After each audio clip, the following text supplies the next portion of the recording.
போரும் அமைதியும். இதன் ஆசிரியர் லியோ டால்ஸ்டாய். பாகம் 2, பகுதி 7. எதிரியின் 2 பீரங்கி குண்டுகள் பாலத்திற்கு மேலாக பறந்து போயின. பாலத்தில் நெருக்கடியாக இருந்தது. பாலத்தில் பாதி தூரத்திற்கு அப்புறம் இளவரசர் நெஸ்வைட்ஸ்கி தமது குதிரையிலிருந்து இறங்கி நின்று கொண்டிருந்தார்.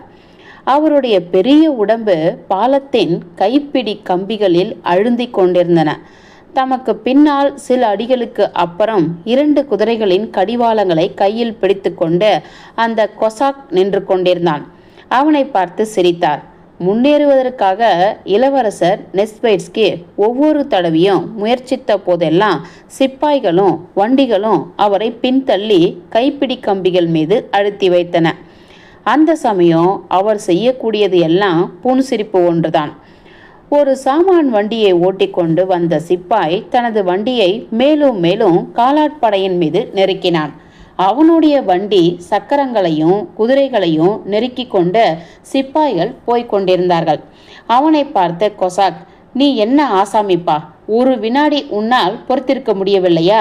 மேலே போக வேண்டும் என்று ஜெனரல் விரும்புவது உனக்கு தெரியவில்லையா என்று கேட்டான்.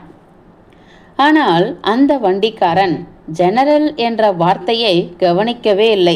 தனது பாதையை மறித்து கொண்டிருக்கும் சிப்பாய்களை பார்த்து, இதோ வாலிபர்களே, இடது பக்கமாக போங்கள், ஒரு வினாடி பொறுங்கள் என்று கத்தினான். ஆனால் அந்த சிப்பாய்கள் தோளோடு தோள் பொருந்தி தங்கள் துப்பாக்கி சனியன்களை ஒன்றோடு ஒன்று உரசி கொண்டிருக்க நெருக்கமாக ஒரு அடர்ந்த கூட்டம் போல பாலத்தின் மீது போய்கொண்டிருந்தார்கள். கைப்பிடி கம்பிகளுக்கு மேலாக இளவரசர் நெஸ்வைட்ஸ்கி கீழே பார்த்தார். என்ஸ் நதியின் வேகமான இரைச்சலோடு கூடிய சிறிய அலைகள் பாலத்தின் தூண்களை சுற்றி எழுந்து சுழன்று ஒன்றை ஒன்று துரத்தி கொண்டு சென்றன. பாலத்தின் மேலே பார்த்தபோது சீருடையும் கழுத்துப்பட்டையும் தலை தொப்பியும் பொருள்களையும் துப்பாக்கி சனியனும் நீண்ட துப்பாக்கியும் அணிந்து கொண்டிருந்த சிப்பாய்கள் உயிருள்ள அலைகள் போல காணப்பட்டார்கள். அவர்களுடைய அகன்ற கண்ண எலும்புகளும் அழுந்திய கன்னங்களும் சிரத்தையற்ற களைப்புள்ள தோற்றங்களும் நன்றாக தெரிந்தன. பாலத்தில் மேலுள்ள பலகைகளை மூடியிருந்த சகதியில் அவர்கள் நடந்து போய் கொண்டிருந்தார்கள்.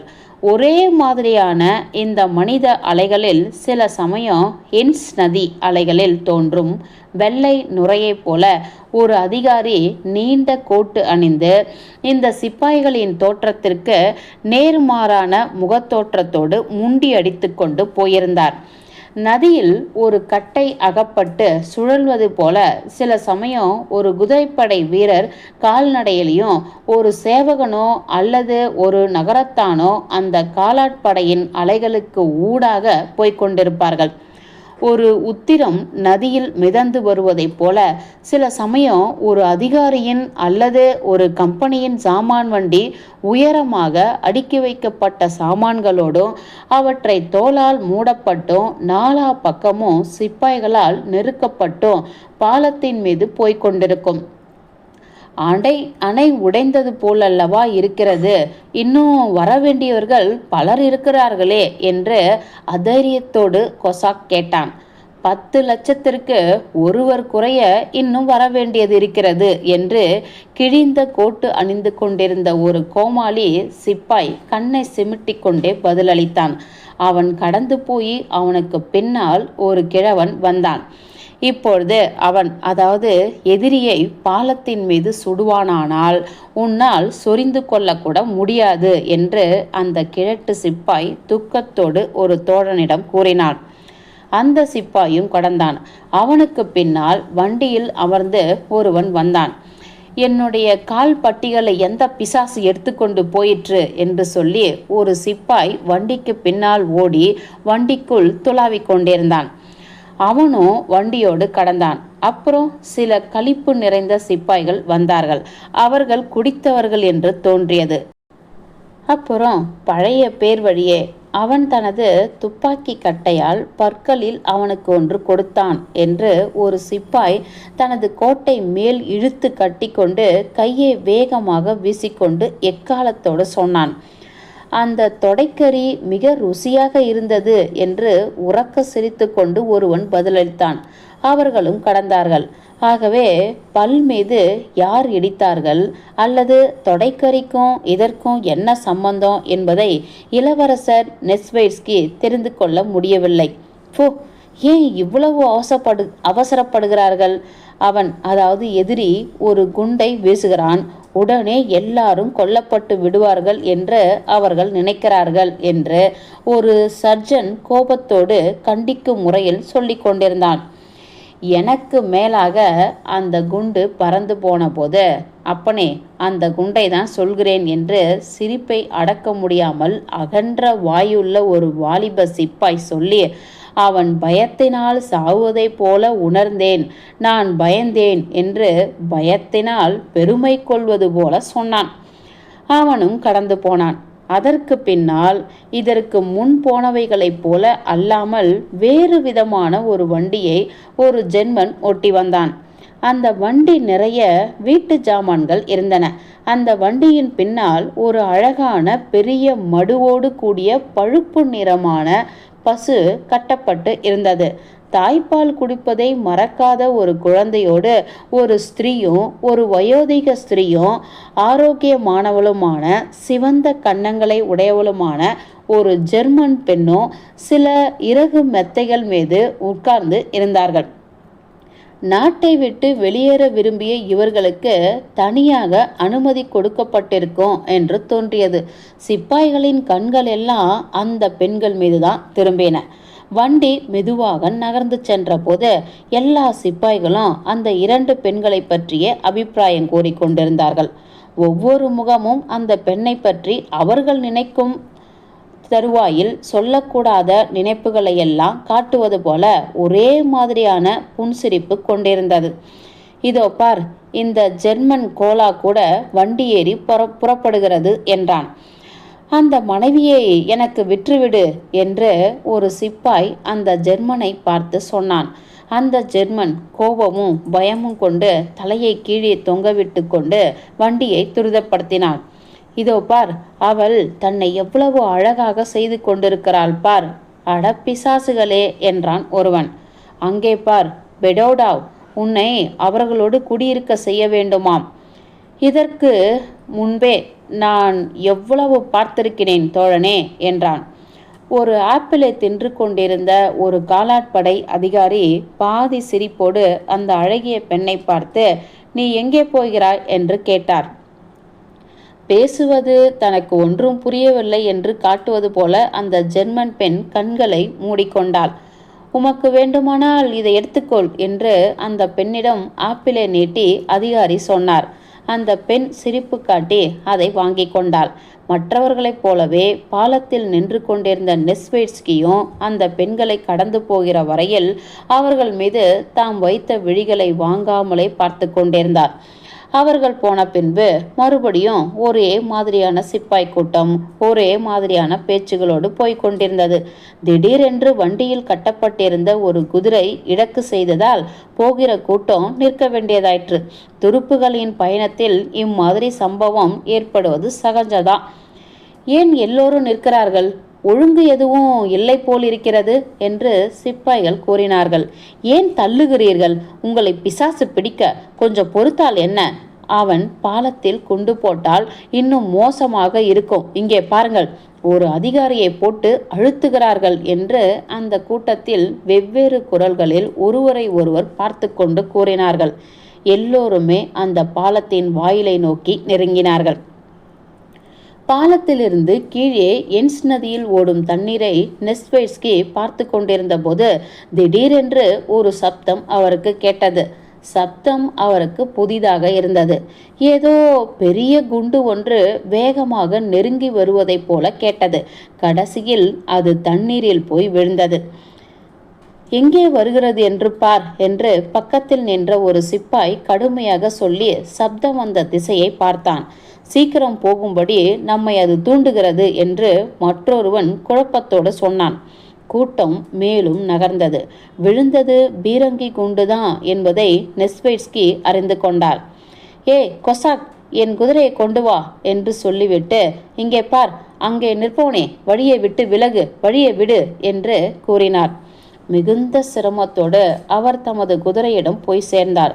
தொடர்ந்து கத்திக்கொண்டே அவர் மேலும் நகர்ந்து போனார். தங்களை நெருக்கிக் கொண்டு அவருக்கு போக வழிவிட்டார்கள். ஆனால் மீண்டும் அவரை நெருக்க ஆரம்பித்து அவர் காலை அழுத்தினார்கள். பக்கத்தில் இருந்தவர்களை அதற்காக குற்றம் சொல்ல முடியாது. ஏனென்றால் அதற்கு பின்னால் இருந்தவர்கள் அவர்களை இன்னும் பலமாக அழுத்தினார்கள். நெஸ்வைட்ஸ்கி, நெஸ்வைட்ஸ்கி, ஏ முட்டாள் என்று ஒரு கரகரப்பான குரல் பின்னால் கேட்டது. நெஸ்வைட்ஸ்கி திரும்பி பார்த்தார். 15 அடிகளுக்கு பின்னால் வாஸ்கா டெனைசவ் நின்று கொண்டிருந்தார். தமது தலை தொப்பியை தலையின் பின்னால் சரித்து வைத்து கொண்டு மேல் சட்டையை தோள் மீது போட்டுக்கொண்டு அவர் நின்றிருந்தார். ஆனால் மத்தியில் நெருக்கமான காலாட்படை போய்கொண்டிருந்தது. இந்த பிசாசுகளிடம், இந்த பூதங்களிடம் எனக்கு வழிவிட சொல்லும் என்று கோபத்தோடு கத்தினார். அவருடைய கருப்பு கண்கள் மின்னின. கையில் பிடித்திருந்த உறைவாளை வீசிக்கொண்டு பேசினார். அவருடைய முகத்தைப் போலவே கையும் சிவந்திருந்தது. ஓ வாஸ்கா என்று மகிழ்ச்சியோடு நெஸ்வைட்ஸ்கி பதிலளித்தார். அங்கே என்ன செய்து கொண்டிருக்கிறீர்கள்? எனது குதிரைப்படை போக முடியவில்லை என்று கோபத்தோடு பற்களை காட்டி வாஸ்கா டெனைசவ் கத்தினார். அவருடைய அழகிய கருப்பு அரபு குதிரையை தார் சக்கரத்தால் குத்தினார். துப்பாக்கி சனியன் குதிரையின் காதுகளில் உரசிய போது அந்த குதிரை காதுகளை சுளித்து கொண்டு கனைத்து கொண்டு வாய் வழியாக வெள்ளை நுரையை கக்கிக் கொண்டு பாலத்தின் பலகைகளில் தடதடவென்று குதித்தது. எஜமான் உத்தரவிட்டால் கைப்பிடி கம்பிகளை தாண்டி குதிப்பதற்கு தயாராக இருந்தது போல தோன்றியது. என்ன இது? அவர்கள் ஆடுகளைப் போலவே இருக்கிறார்கள். ஆடுகளேதான், வழியை விடுங்கள், நாங்கள் போக வேண்டும் என்று வண்டியில் வரும் பிசாசே என்று அங்கே நின்று கத்தினார். என் கத்தியால் உன்னை வெட்டி போடுவேன் என்று கத்தி உரையில் இருந்த வாளை உருவி வெளியே வீசி காட்டினார். சிப்பாய்கள் பயங்கொண்டு ஒருவரை ஒருவர் நெருக்கி தள்ளி வழிவிடவே டெனைசவ் நெஸ்வைட்ஸ்கியோடு வந்து சேர்ந்தார். என்ன இது, இன்று நீங்கள் குடிக்கவில்லையா என்று தமது பக்கத்தில் வந்து சேர்ந்தவரை பார்த்து நெஸ்வைட்ஸ்கி கேட்டார். குடிப்பதற்கூட அவர்கள் அவகாசம் கொடுப்பதில்லை என்று வாஸ்கா டெனைசவ் பதிலளித்தார். அவர்கள் பட்டாளத்தை நாள் முழுவதும் இங்கும் அங்கும் இழுத்து கொண்டிருக்கிறார்கள். அவர்கள் யுத்தம் செய்ய வேண்டும் என்று நினைப்பார்களானால் சரி, யுத்தம் செய்வோம். ஆனால் இது என்ன என்பது பிசாசுகளுக்கு தான் தெரியும் என்று கத்தினார். இன்று என்ன இவ்வளவு அழகாக இருக்கிறீர்கள் என்று டெனைசாவின் புதிய மேல் சட்டையையும் சேனை துணியையும் பார்த்து நெஸ்வைட்ஸ்கி கேட்டார். டெனைசாவ் முறுவலித்தார். தமது பெல்ட்டிலிருந்து ஒரு புதிய கைக்குட்டையை வெளியே எடுத்தார். அதில் வாசனை கமழ்ந்தது. அதை நெஸ்வைட்ஸ்கியின் மூக்கில் பிடித்தார்.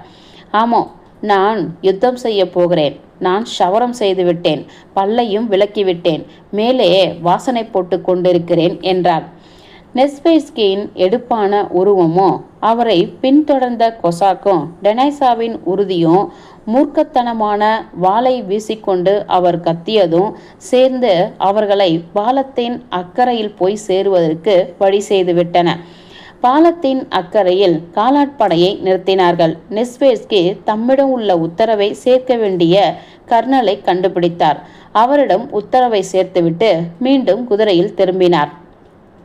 பாதையை சரி செய்த பின்பு பாலத்தின் கடைசியில் டெனைசவ் நின்றார். அலட்சியமாக தமது குதிரையை பிடித்து கொண்டு தமது குதிரைப்படை நெருங்குவதை பார்த்து கொண்டிருந்தார். அவருடைய குதிரை தன் இனத்தோடு சேர்ந்து விடுவதற்காக கனைத்து கொண்டு தரையில் குதித்து கொண்டு நின்றது. பல குதிரைகள் ஓடிவரும் குளம்பு சப்தம் பாலத்தின் பலகைகளில் கேட்டது. அதிகாரிகள் முதலிலும் பின்னால் ஒரு வரிசைக்கு நால்வர் வீதமோ பாலத்தில் போக ஆரம்பித்தார்கள். நிறுத்தப்பட்ட காலாட்படை கூட்டமாக பாலத்திற்கு பக்கத்தில் சகதியை மிதித்து கொண்டு நின்று கொண்டிருந்தது. சுத்தமான குதிரைப்படை வீரர்கள் ஒழுங்காக தங்களை கடந்து போவதை பார்த்து கோபம் கொண்டு கேலி செய்தார்கள். இராணுவத்தில் ஒரு பிரிவிற்கும் இன்னொரு பிரிவிற்கும் இடையில் இம்மாதிரி கேலியும் துவேஷமும் விரோதமும் இருப்பது சகஜம்தான். அழகான வாலிபர்கள், கண்காட்சிக்கே பொருத்தமானவர்கள் என்று ஒருவன் சொன்னான். அவர்களால் என்ன புரோஜனம்? காட்சிக்காகவே அவர்களை இங்கு அங்கும் அழைத்து செல்கிறார்கள் என்று இன்னொருவன் சொன்னான். தூசியை கிளப்பாதே, ஏ காலாட்படை என்று ஒரு குதிரைப்பட வீரன் கேலியாக சொன்னான். அச்சமயம் அவன் குதிரை தன் கால்களால் சகதியை மிதித்தபோது சில காலாட்படை வீரர்கள் மீது அந்த சகதி தெளித்தது. ஒரு பையை தூக்கி கொண்டு 2 நாட்கள் நடந்து போகும்படி உனக்கு தண்டனை கொடுக்க நான் விரும்புகிறேன். அப்படி செய்தால் உனது ஆடை அலங்காரங்கள் எப்படி இருக்கின்றன என்பது தெரிந்து போகும் என்று தன் முகத்தில் விழுந்த சகதியை தன் கை சட்டையால் துடைத்து கொண்டு ஒரு காலாட்படை வீரன் கூறினான். அங்கே உயரத்தில் நீ தொத்திக் கொண்டிருப்பதை பார்த்தா நீ மனிதன் மாதிரி தோன்றவில்லை, ஒரு பக்ஷி மாதிரியே தோன்றுகிறாய் என்றான். இங்கே பார் சைக்கன், உன்னை ஒரு குதிரை மீது அவர்கள் ஏற்றிவிட வேண்டும். நீ ரொம்ப அழகாய் தோன்றுவாய் என்று ஒரு மெலிந்த வீரன் தனது தோள் மீதுள்ள சுமையை தாங்க முடியாமல் குனிந்திருப்பதை பார்த்து கேலி செய்து ஒரு சிறிய அதிகாரி கூறினார். உன் கால்களுக்கு இடையில் ஒரு கம்பை வைத்துக்கொள், அது உனக்கு ஒரு குதிரை மாதிரி பொருத்தமாக இருக்கும் என்று ஒரு குதிரைப்படை வீரன் பதிலளித்தான். பகுதி 7 முடிந்தது.